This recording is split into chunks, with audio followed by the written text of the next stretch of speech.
What's up, guys? I'm Krys with MHK Music Scene, and I'm here with Philosophy of Lions. If you guys could do me a favor and introduce yourselves and tell me what instruments you play. My name's Benny, and I play the drum set. Taylor, rhythm guitar. Tony, second guitar, lead guitar. Leah, play bass. Hunter, vocals. Dope. So, how long has everybody been playing music or singing? I've been singing probably since as soon as I could join choir Okay. in elementary school, but I've kind of been singing it all my life. I was classically trained in middle school and high school, and it just kind of went from there. Okay. So, what pushed you to want to start singing, start doing the lessons and the choir and stuff? I just really had a passion for it. I was one of those kids that hummed during class and always got in trouble for it. Okay. But I just could never stop singing. It was just a natural kind of, part of my personality, and I've always loved it. And I've really enjoyed singing in other languages and just studying different styles of music.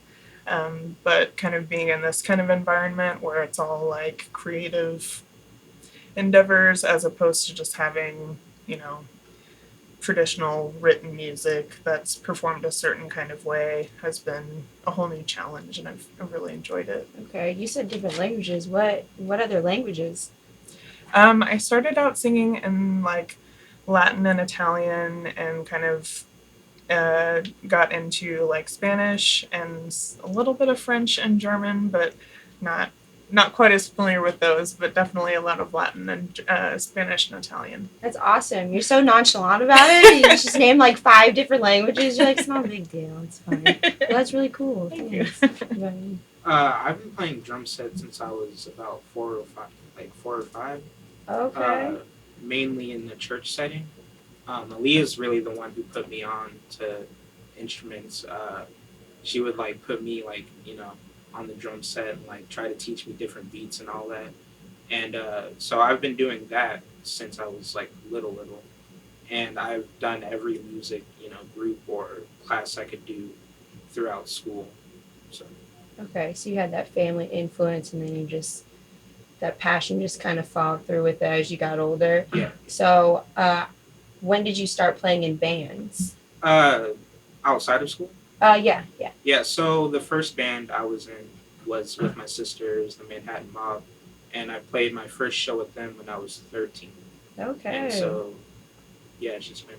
Got a child prodigy over Oh, here. yeah. No kidding. Yeah, that's dope. Anybody? Yeah, just bass in 5th grade, Okay. saxophone in 6th grade, and kind of started playing guitar around 18. So, Nice. yeah, I don't know. This wasn't. I was too stubborn to quit when everything sounded bad still, and slowly got better. So, You just Been didn't give playing- up. That's cool. Yeah. what's that? You just didn't give up. You wanted to be good. Yeah, basically, yeah. I enjoyed it enough to be bad at it for a long time. Yeah, I probably started playing in bands at 18 or 19 years old on bass, and then I just went from there. Right on. I've always been into listening to music like most of us, but I got into playing it when I was in 2nd grade. I picked up the violin, played that till I was, I think, about 6th grade or something. And then I, of course, joined a concert band and played trumpet and a couple other brass instruments throughout high school. And then Aaliyah actually gave me sort of the encouragement to take it a step further and kind of pursue an instrument that actually, piqued my interest, like the guitar. And, Okay. so then I started playing that around my senior year of high school, I think, and then I've just been playing guitar ever since. And, yeah, it's great. It's fun. I like it. How about you? I started on piano when I was 4, and my parents just put me in lessons more because I knew how to read and they don't read at school at that age, so they just wanted me like doing something eyes left or right. Okay. And I was a terrible student. I didn't like it. I didn't practice. I didn't really get into music until I got into my teenage years and more got into recording and producing and songwriting. So I just can say recently I started to feel at home on the bass. Okay. Yeah, recent, like in the last few years. But Dope. Okay. so, Yeah. So, like, how did Philosophy of Lines come to be? Like, how did it start? It started in 2009 Okay. as a songwriting project between myself and another guy, Dustin, who lives in Colorado now. We just, like, I don't know, we watched this documentary called Dig, I think. It's about the Brian Jonestown Massacre and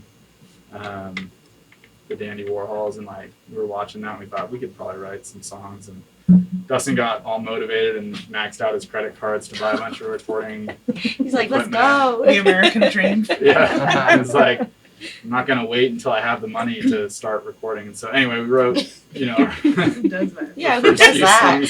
songs then, and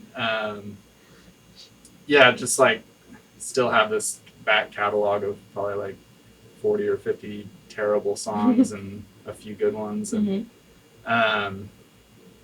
yeah, and then I just kept writing songs since then, and we kind of like went our separate ways because of career and jobs and stuff and moving around, and then when I moved back from living in Kenya for a couple of years and met up with a guy named Anu and Nick, and Anu was like, I got a gig at the Indian Student Association, you know, opening night or whatever at K-State, and let's put a band together. And so I was like, all right, I got all these songs, and Right. we used to, you know, be Philosophy of Lines, we can use that name. And so that's kind of how it got started back up. That was in end of 2016.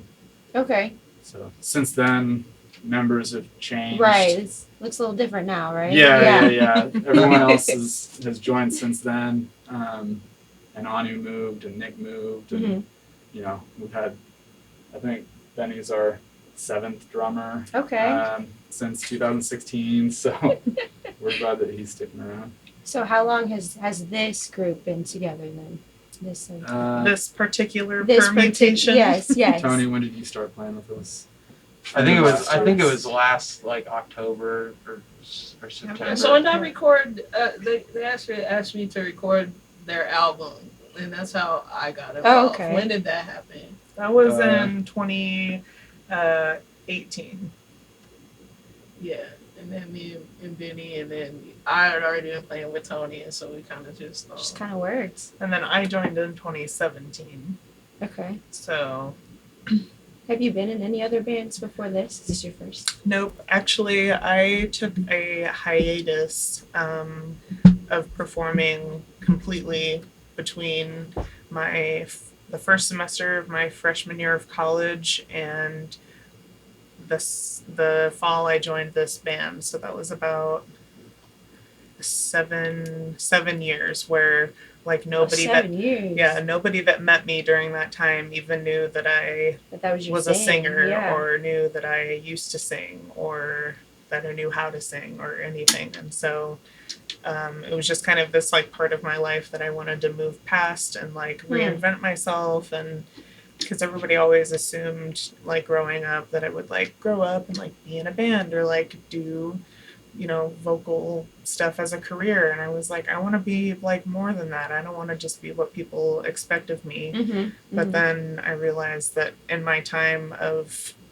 running away from that part of myself, I wasn't being like authentic to Right, like true to my yourself, person. right? Yeah.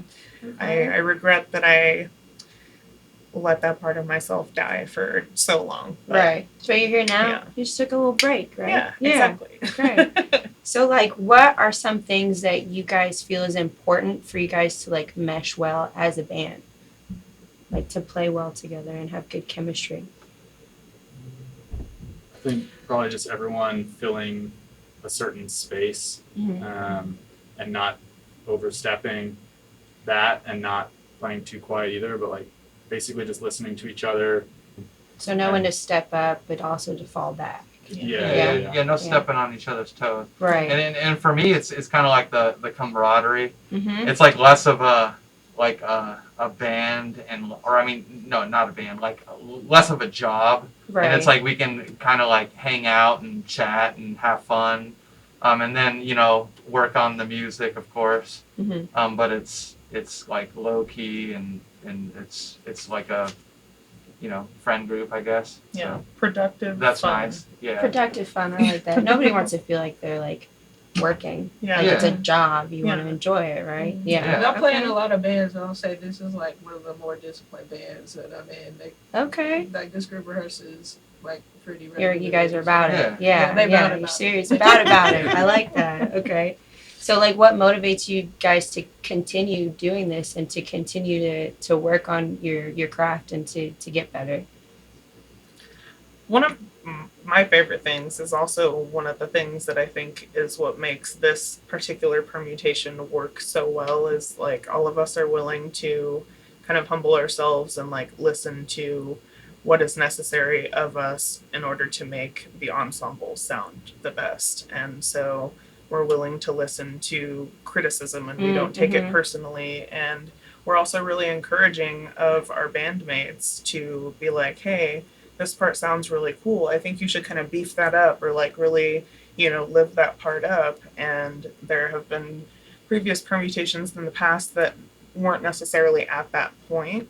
And I think that this is just like from the time that I've spent in this band, I just feel like it's matured so much and I can see the refinement in the product and it just makes me really proud and like motivated to come to practice because I know that we're going to get stuff done and we're going to be proud of the work that we do and we're also going to have a good time doing it and not leave frustrated and that's just like so rewarding. It's never been those It's a good days where vibe. you were frustrated. Yeah. Of course.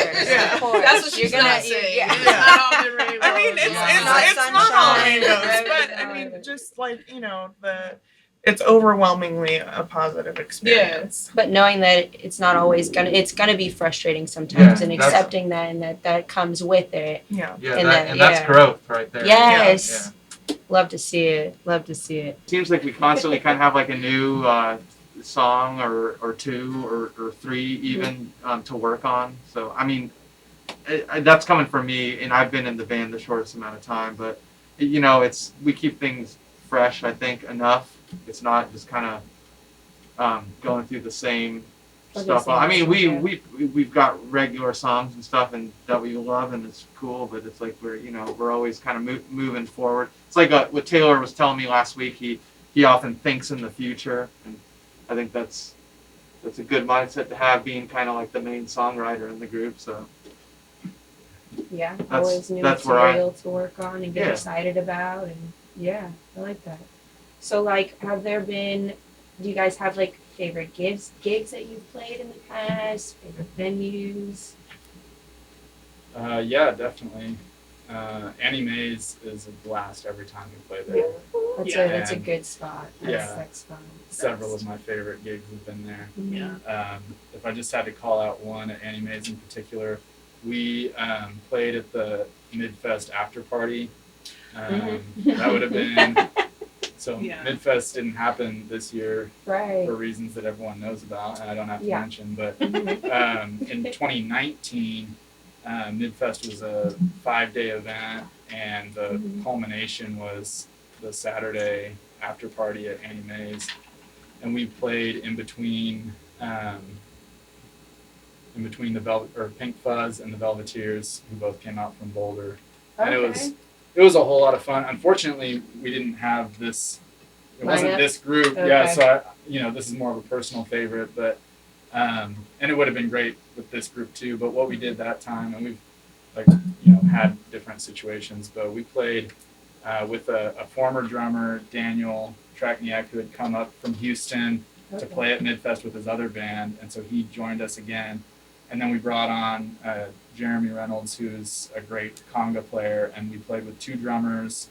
And it was cool because the Velveteers also have 2 drummers, and so we kind of did that knowing that was going to happen next. And so And those two drummers had never played together before ever, but their chemistry together was just like dynamite, explosive, and they were just one.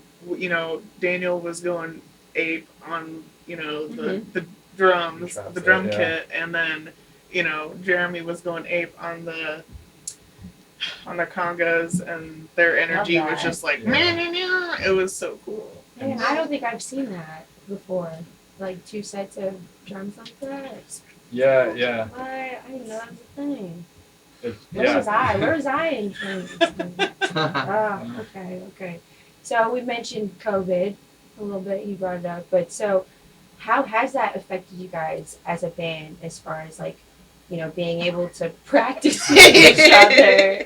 And I mean, we're not really doing gigs right now, but obviously it's weird time. I was just curious. I'm sorry. No, you're. We had several gigs canceled, so Right. that was the biggest It's a bummer. effect. Yeah, Yeah. it was a huge bummer. We had some exciting gigs coming up Yeah. for this year, and so just had to cancel those. And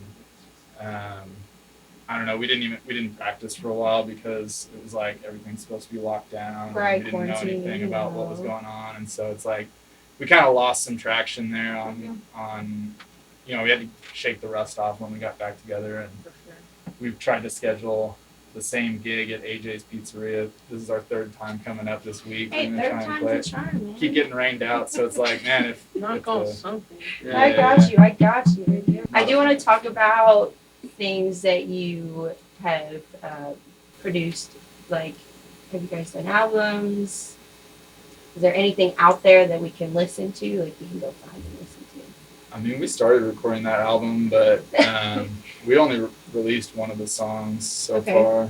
I think after this, all of this, we may just stop trying to do live music for a while and record some. Okay. Yeah, I mean, I think the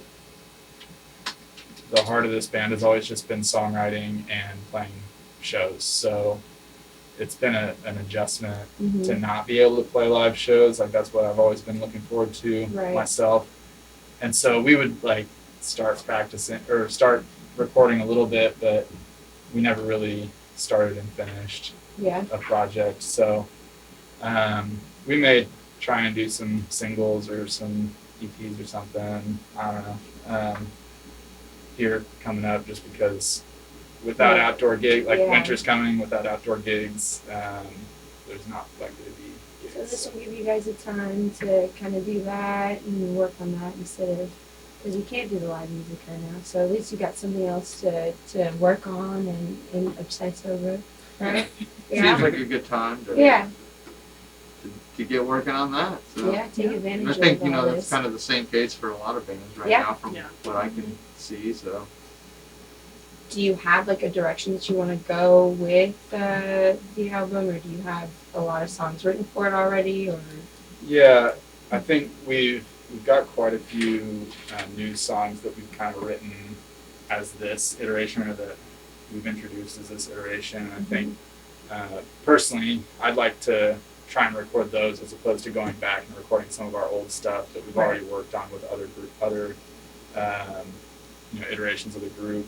Just because those ones feel more like this group's stuff, and I think we've got enough to at least get a good solid start on like a full album if we wanted to go that far with it, and I'm sure we'll have a few more that kind of spring up in the meantime. So we'll discuss it. I don't ever just like say this is how it's going to be. None of us do that. But, so we'll just talk about, which songs we're feeling especially good about, and we'll probably work on them in order of excitement level, and just see what happens. so has anything inspired you as far as the songs that you have written? Anybody like been inspired to go a certain direction with the album? I mean, I guess I'll just keep answering since I'm Why not? at this point. I'm looking at you, but lyrics. it's open to everyone. To a lot of stuff. We've got some songs that are fairly recent that kind of play off of different like child stories or like things like that. And then I've got a couple songs that are even more recent that are a little bit more based around places and kind of experiences more recently. And so I don't know if there's like a theme in there or not. I think if there is, we're gonna have to discover it. Right. It's To not be determined. I feel it's like not we have a premeditated. theme. I feel like the theme would be like Midwest. Midwest. We have a song called "Oh." Okay. Well, there you go. So there's that. Kind of like that the mundane sort of Midwestern lifestyle, but also has all kinds of little Treats in there. little morsels and treats of funny and interesting things here and there. If you check out the lyrics, I guess. So. Yeah. It's like Midwestern millennial life crisis. I like that. A little bit of shout outs to the local DIY scene Yay. and thrown in there for good measure and some topical stuff every once in a while. Trying to make it relatable to Oh, for sure. Yeah, it does too. I'm excited to hear that one every time. I will definitely go listen to the lyrics now. Hardcore. Well, thanks, guys. I appreciate your time. If you guys could give me like some of your social media handles where we can kind of track what you guys are doing as a band and whatnot. for sure. Yeah. Website philosophyoflines.com is going to be the first stop. We've got a Facebook page /philosophy of lines. I don't know that any of the other social media actually have anything posted. There's an inactive Instagram account, so try and avoid that. Don't go to that. Not that one. Avoid that. I know IG is Poppin'. kind of the Poppin', I think it's yeah, kind of the you cool said. kids club nowadays again. Maybe Yeah, now I that think so. TikTok is banned. I might be wrong Is about TikTok that. banned? I So don't I'm think kind that's of out of true. touch. He's like, no, I it's was still on there. there. Well, no, I mean, but I think you just can't download you just can't it. you can't update it or download Yeah, it. yeah, So yeah. eventually it's going to start getting glitchy. Yeah. Evidently, from what I read, I could be wrong about that. We're very I don't lazy have social media TikTok, people. but yeah. Anyway, yeah, don't go to the Instagram It yet. doesn't At exist. least. Just come and talk to us. Call us on the landline. Just say hi. The landline. Yeah. We're Yes. Yeah, that's we're lazy Midwest. social media. It is people. Midwest. Pull up That's the a tin Midwest can vibey. with the With the string. with the string. I like that. We're taking it old school, taking it back. Oh, Yeah. Just go to the website, Philosophy of Lines. Right. You know. And also check out MHK Music Scene social media. I think the handle's the same on everything. Snapchat, Facebook, Twitter. Yes. All right. Sweet. LinkedIn. Yeah, sure. Hey guys, for Philosophy of Lines, you should follow MHK Music Scene on all of the media platforms. That'll be Twitter, your Instagram, your Facebook, MHK Music Scene with the little at the beginning. All that.